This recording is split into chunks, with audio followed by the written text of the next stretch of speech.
The Bench on Maple Street.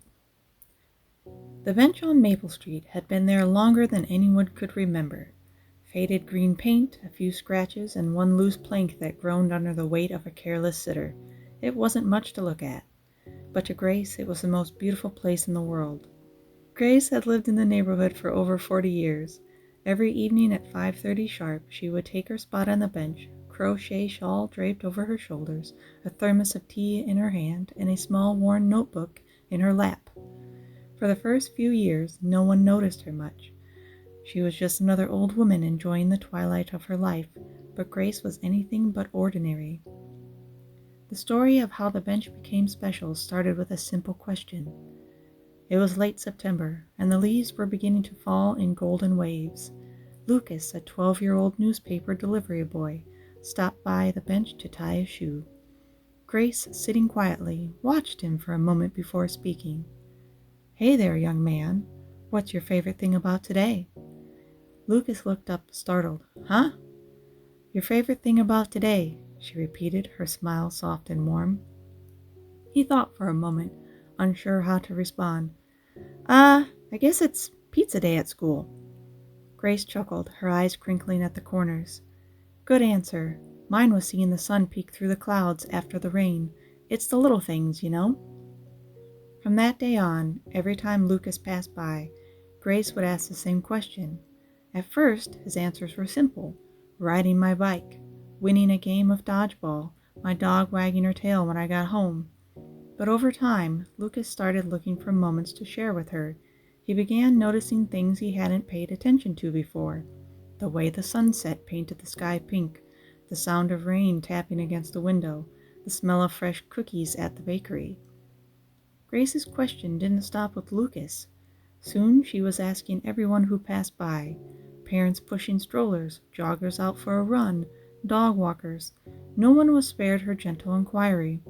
At first, people were caught off guard. Most gave quick, distracted answers or shrugged her off entirely. But then something shifted. One afternoon, Maya, a woman in her early 30s, slumped onto the bench next to Grace. Her hair was wet from the rain, and her eyes were red-rimmed. Grace didn't say anything at first, letting the silence settle. Then, as if it were the most natural thing in the world, she asked, "What's your favorite thing about today?" Maya let out a humorless laugh. "Favorite thing? Lady, I just lost my job. I don't have a favorite thing." Grace nodded, unbothered by the sharpness in her voice. "That sounds tough. I'm sorry. But I'll ask again. What's your favorite thing? Even something small." Maya hesitated. I guess the coffee shop gave me an extra muffin by accident this morning." "There you go," Grace said with a smile. "Sometimes it's the little things that keep us going." Maya didn't say anything, but she stayed on the bench longer than she needed to. Word about Grace and her bench spread. Over the months, more people started stopping by. Some came out of curiosity, others because they needed a moment of connection. The bench became a kind of safe space, a place where you could pause, reflect, and share a piece of your day. One evening, a teenage boy named Carlos approached the bench with a guitar slung over his shoulder. He'd seen Grace there every evening on his way home from music practice. Today he finally worked up the courage to sit down. "Do you really ask everyone that question?" he blurted out. Grace laughed. "I do. What's your favorite thing about today?"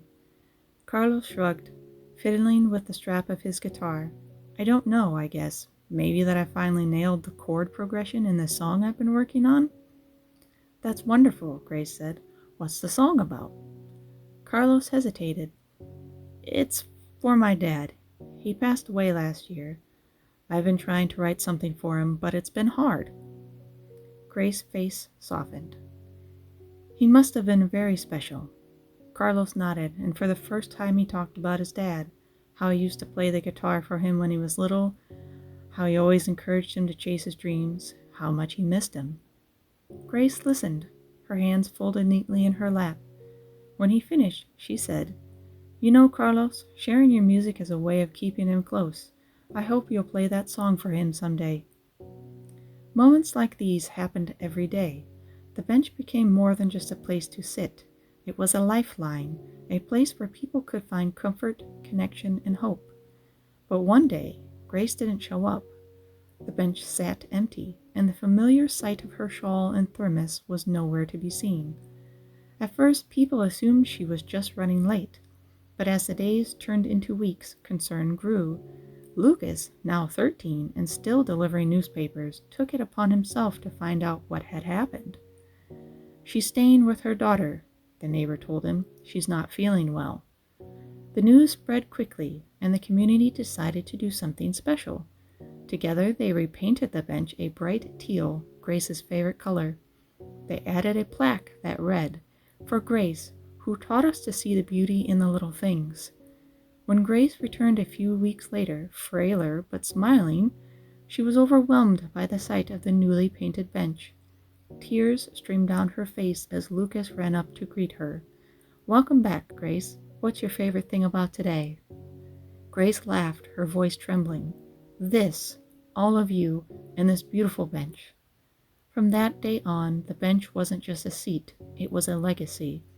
People continued to visit, share their favorite memories, and carry on Grace's tradition. In time, the bench became a symbol of gratitude, kindness, and the power of simple connections to change lives.